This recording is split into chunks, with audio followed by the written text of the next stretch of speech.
Bismillahirrahmanirrahim. Assalamualaikum warahmatullahi wabarakatuh. Selamat datang di channel saya Proyek Adaptasi.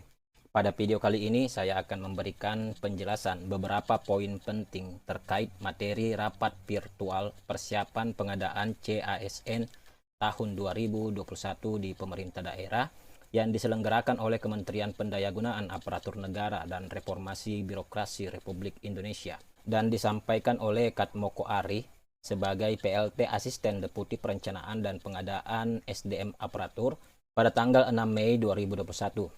Jadi materi ini adalah materi yang terupdate terkait pengadaan CASN tahun 2021 karena baru saja dipaparkan pada tanggal 6 Mei 2021. Alur tahapan seleksi P3K guru yang bisa mendaftar tadi sudah dijelaskan bahwa honorer THK 2, kemudian guru honorer di sekolah negeri, kemudian yang ketiga yaitu guru di sekolah swasta, dan yang keempat adalah lulusan PPG.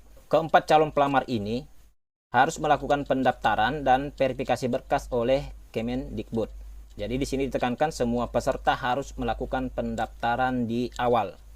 Selanjutnya untuk peserta kategori 1 dan kategori 2 yaitu honorer THK 2 dan guru honorer di sekolah negeri itu bisa melakukan tes pertama dan ketentuannya yaitu tidak dapat melamar ke instansi lain. Jadi harus melamar di instansi tempatnya mengabdi. Kemudian jika pada instansi tempat mengabdi terdapat formasi yang sesuai dengan serdik dan kualifikasi calon pelamar, maka harus memilih formasi tersebut. Yang ketiga, di sini dijelaskan jika formasi tidak tersedia atau tidak sesuai dengan serdik atau kualifikasi calon pelamar di tempat pengabdiannya, maka bisa melamar formasi lain pada instansi tempat pengabdian calon pelamar.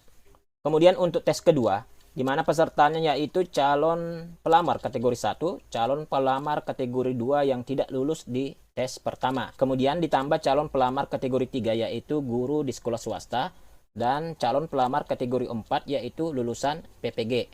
Jadi di sini ada 4 jenis peserta yang bisa mengikuti tes kedua P3K guru.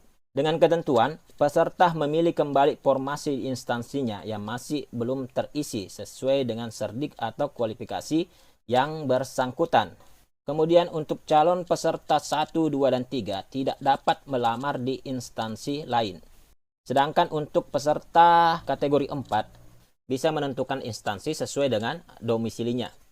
Selanjutnya, diambil nilai tertinggi antara passing grade 1 dan passing grade 2. Jadi ini dikhususkan bagi calon pelamar kategori 1 dan kategori 2 di mana sudah melaksanakan tes pertama. Untuk passing grade-nya itu akan diambil passing grade yang tertinggi antara passing grade tes pertama dengan passing grade tes kedua.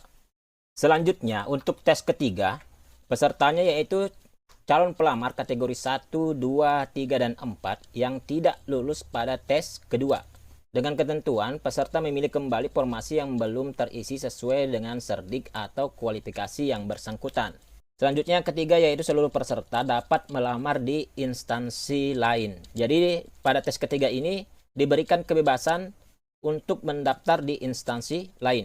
Kemudian untuk nilai passing grade-nya, khusus untuk calon pelamar kategori 1 dan kategori 2 akan diambil nilai tertinggi dari passing grade tes pertama, tes kedua, dan tes ketiga.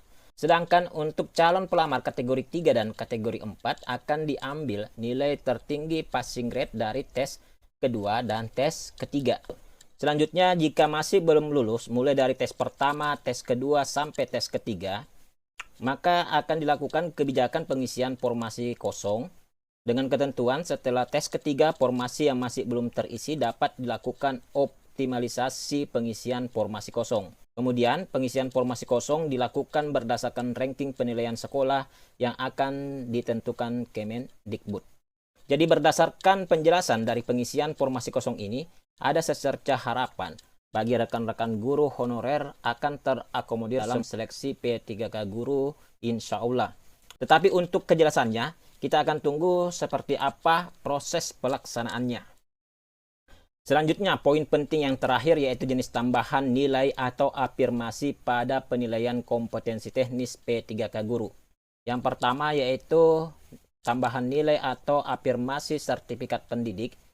Nilainya itu 100% dari nilai maksimal kompetensi teknis. Dan ini berlaku untuk semua peserta yang memiliki sertifikat pendidik yang linear dengan formasi yang dilamar. Jadi jumlah tambahan nilai 100% ini akan berlaku jika sertifikat pendidik yang dimiliki itu linear dengan formasi yang dilamar. Kemudian jenis tambahan nilai atau afirmasi yang kedua yaitu usia. Jumlah tambahan nilainya adalah 15% dari nilai maksimal kompetensi teknis. Dan ini berlaku untuk peserta di atas 35 tahun dan berstatus aktif sebagai guru selama 3 tahun terakhir, berdasarkan data pada Dapodik. Selanjutnya untuk jenis tambahan nilai atau afirmasi yang ketiga yaitu disabilitas. Jumlah tambahan nilainya yaitu 10% dari nilai maksimal kompetensi teknis. Dengan ketentuan, kriteria guru yang bisa melamar akan disiapkan oleh Kemendikbud.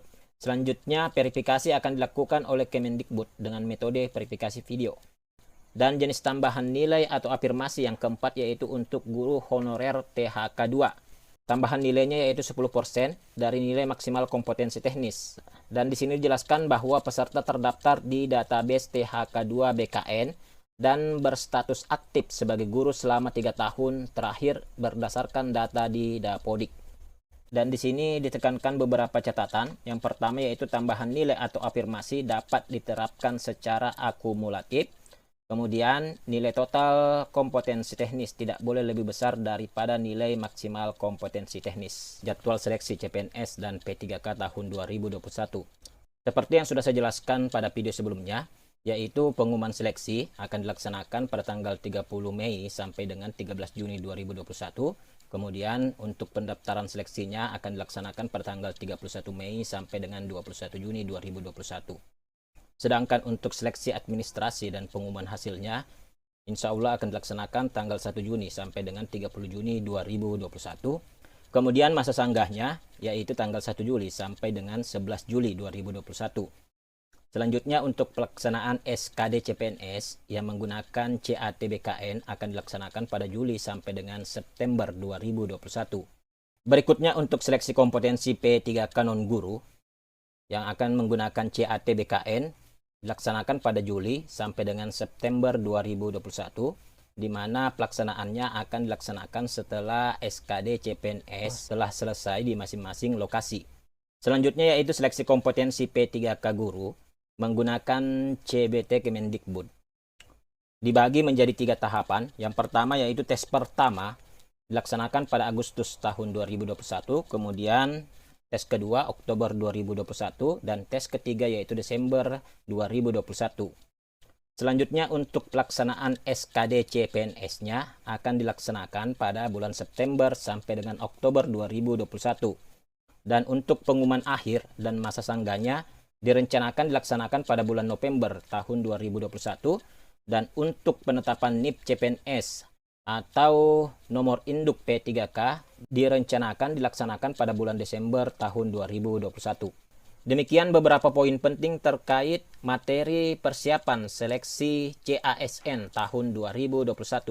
Jika video ini bermanfaat, silakan di-share sebanyak-banyaknya. Terima kasih bagi kalian yang telah meluangkan waktu untuk menonton video ini. Jangan lupa bahagia dan selalu bermanfaat bagi orang lain.